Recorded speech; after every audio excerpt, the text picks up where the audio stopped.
being a researcher or clinician interested in a gene and wanting to know if it's associated with a copy number change.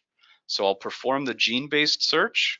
I'll cast a wide net with all diseases, although focusing in on a particular disease works just as well. Since you're interested in copy number change and this is not properly a variant, you would go to the genetic mechanism pane, engage the copy number subcategory here, and what you can see is a palette of key terms pulled from the full text of, in this case, 153,000 references that talk about EGFR. In this case, for those of you familiar with EGFR, you might know that exons 19, 20, and 21 are particularly meaningful.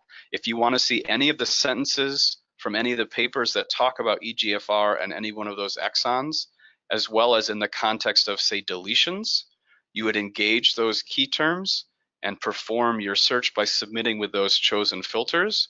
You can see those filters appear at the top here in the context of deletion. If you say want to focus your search, that's perhaps too many, and your patient just has this exon 19 deletion. You've got now exon 19 and deletion as key terms. That's still quite a number of papers that talk about those terms, but they're prioritized here. If you click on any one of those references, and in this case, focus on the sentences that talk about any one of those particular key terms, you can very quickly get a read on what the authors are describing in that context.